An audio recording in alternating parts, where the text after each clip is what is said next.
All right, now we're about to get into the first time my ex-wife was involuntarily admitted to a mental health facility. So as I mentioned, we're living with her parents. We, just freshly in Murfreesboro, Tennessee.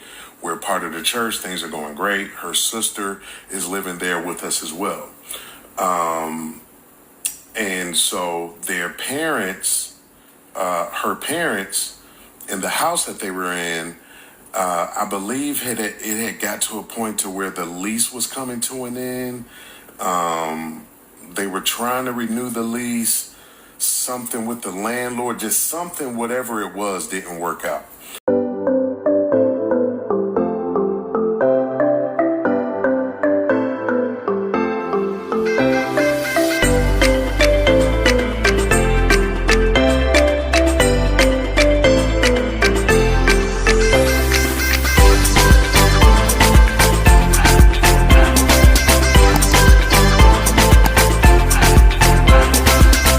Whenever she would go into these mental or manic states, it was always around some sort of stress. Her parents have, there's some issues going on with the landlord. It's turning out that we're going to have to move out of the house pretty quickly. So everybody's trying to figure out, my wife and I are trying to figure out where we're going to go. Their parents are figuring out what they want to do. Sister's doing the same. So with all of this going on, her behavior just became, for lack of a better term, just really weird. I didn't make a big deal of it, but what I would do is I would just try to pull her back. Like, she was just really over the top with really trying to impress people or people pleaser. I remember I just tell her, like, you don't have to do all that. Like, relax, like, just chill. Like, people not looking for you to, she was always trying to, I can help you with this and I can clean, but you could tell it was just a little too much. It was a little weird. But in this moment, and like I said, this is my first time experiencing her having being in a manic state, or what I call a manic state. I mean, I'm no therapist. Actually, she's a therapist, which is crazy. And we'll get into that later. But, this is my first time experiencing her going into a manic state. So I always knew she was just a little weird socially, but this was just escalated into something totally different. And we never really argued. And around this time, we're starting to argue for some reason, which isn't common for us. The parents are starting to notice she's acting really weird as well. I guess this will provide a good example. What we noticed, because we got to a certain point where we started to try and talk to her like, hey, what's going on? Like, is everything okay? Like, you've been, acting a little strange lately. Like, is everything cool? And, oh, yeah, I'm totally fine. Everything's fine. I'm good. I'm, this, that, and the other. And so we're like, okay, but everybody's starting to notice in the house something is a little off. So on one particular night, and this was over the course of several days, maybe a week, it got to a point where somehow we were all sitting in a room. Her parents were there. I was there. I can't remember if her sister was there or not. But she had all these documents printed out of, like, stuff that I had been searching online, and supposedly I was involved with all these other women. And she even made the claim that supposedly I was having sex and cheating on her with her sister who lived there at the time. And it was just like, what are you talking about? Like, none of the stuff she was saying was remotely true, valid, anything. It was just like she was just creating all these things in her mind. Like, even at one point she was talking about, like, supposedly I'm interested in bestiality and people having sex with animals. Like, it was bizarre. So I remember on this one day, we were sitting in her parents' room and I'm crying at this point. I'm like, what is going on with this woman? Like, it got to the point, like, it was scary. Her behavior and all these crazy things she's saying was so bizarre. So I remember looking in her eyes and I was like, Janice, are you in there? Oh, I said the name. Dang. Okay. I said, ex-wife. I don't know. I'm trying to keep the names out. But I'm like, are you in there? I'm like, I know you were in there. Come out. Like, I'm yelling at the top of her lung. And like, she reared back and was just like, I don't know. It was weird. And then I remember, like, we went into the bathroom after that. And she was talking about, like, look behind you. I see angels behind you. And like, she was seeing things that weren't there. It was just crazy. So, on that particular night, like I say, I'm yelling at her. She's seeing angels and just talking about all this crazy stuff, to where her parents were like, we need to escalate this. Like, I think we need to get her to a doctor. Like, she really needs help at this point. And I'm like, me, her sister, I'm like, we all agree, like, we really need to get her some help. So we call, I can't remember if we call 911, because we went to the emergency room or we called the paramedics. I can't remember exactly what happened. But we're at the hospital, right? A little bit of context that's going to tie in later on into the story. So, obviously, as I mentioned, this is my first time experiencing my now ex-wife going through what I've called a manic episode, or going through in a manic state. And what I learned over the years is whenever she would get into this, have these manic episodes, she would also get hypersexual. Like, the sex would just be through the roof, completely uninhibited. And we were already like very compatible intimately. But whenever she would get into these manic states, it was just on another level, if you understand where I'm coming from.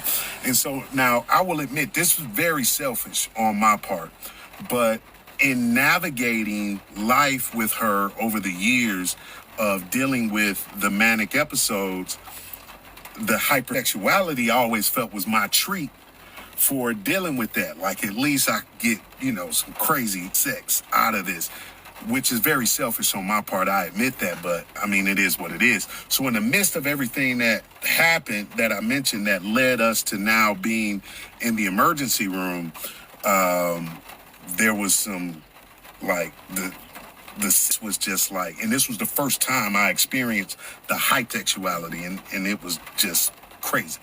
So now we're at the hospital, and the only way that she would agree to be seen is if the doctor saw me. So she's yelling at the doctors, there's nothing, he's crazy.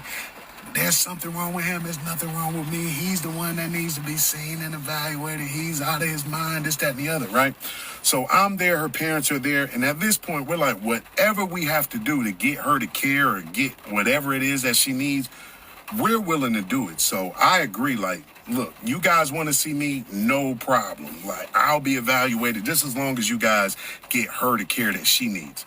So the doctors take her to a room. They take me to a different room. And I'm explaining to the doctors, look, the only reason that I agreed to do this is because, like, her behavior has been extremely bizarre. We're trying to figure out what's going on with her. And the only way that she would agree is if I allowed you guys to talk to me. So thankfully, they understood. They let me out. When I came out, I learned from her parents that they decided to involuntarily admit her to their mental health facility. So we're all like, this is like, what is going on? Like, we're praying, hoping that everything is okay with her. But it wasn't the type of situation where they would allow us to sit with her or go in there and be with her. She was pretty much isolated. So we left, went back home. So as I mentioned, at this time, we're also now heavily involved in the church that her sister and her husband had started. And so I believe we were at the hospital. It had to have been a Saturday because the next day, it turned out that her sister and brother were out of town that weekend. And I was supposed to have led service that Sunday. But with everything that went on, it was just like, this is just too much. So let's just say I didn't make that service, but I had another plan. And I called my brother, who was still living in Detroit at the time. And I said, look, man, some crazy stuff just went on. Like, I don't even know how to explain it. But at that moment, I decided I'm out of here. I'm leaving. I'm going back to Detroit. So I got all my belongings, everything that I owned, loaded it up in my car, and I said, I'm hot-tailing it back to Detroit. So when I loaded up my vehicle, put all my belongings, anything that I couldn't fit in my car, I decided I'm leaving it and I'm gone. Like, this is just too much to bear. So it was really late that night when I loaded up the car. So I said, okay, look, I'm going to get some sleep. I'm going to go to bed. When I wake up the next morning, I'm out of here. I'm on the road. I'm going. I didn't tell anybody what I was doing. I said, I'm out of here. So I go to bed that night. Wake up the next morning. And guess what? My car was gone. And I'm like, where is my car? Come to learn, my car had been repossessed. At that point, now I'm stuck. No car. All my belongings were in the car. So now I have nothing. I guess it's a thing of just fate got in the way, right? Because it turned out that because of that, I had no choice but to stay and deal with what was in front of me. This craziness of what was going on with my now ex-wife and just dealing with all of the madness that was going on. I was trying to run away from it, but now I had to deal with it because I didn't have a choice. And I look back on that situation and I say, like, man, what would have happened had my car not been gone? Like, we have 3 beautiful children, from that time, that crazy day up until now. So many amazing things have happened, so many challenges, good and bad. Like, my life where it is now, like, what would it have been if my car hadn't have been gone that morning when I got up? Because I had every intention on getting out of town. But fate got in the way. So now I'm stuck. Now I got to deal with it. And like I say, now we got to figure out what's the next step. So now I'm stuck. My plan to leave and go back to Detroit. I can't follow through with that plan. My car's repossessed. So now I got to figure this out. We got to work through the situation. I'm here to stay. Thankfully, after a couple of days, I was able to get the funds together to get my car back. I take my car home, get all my stuff back out of the car, and around the same time, now it's time for my wife to be released from the hospital. So I go to the hospital, I pick her up, she tells me to meet her outside. So I meet her outside, she gets in the car, we drive off, and she immediately, even before I could even start asking any questions, explains to me that it was a mistake, that she was there. She had met either a doctor or a nurse who she explained her situation to. They agreed with her. They were very heartfelt towards her. And she said they actually snuck her out of the facility, which is why she wanted me to meet her outside, and we pulled off. Okay. But what I realized, the mistake that I made was, why didn't I go inside and talk to the doctor to find out if there was something else going on? Is there a diagnosis involved with this? Is there some other problem that I need to know about? I just went along with what she was telling me. And really, I blamed myself for putting her in a stressful situation because we had just moved across state. We're living with her parents. I'm broke at this point. And I chucked it up to, is there some other problem that I need to know about?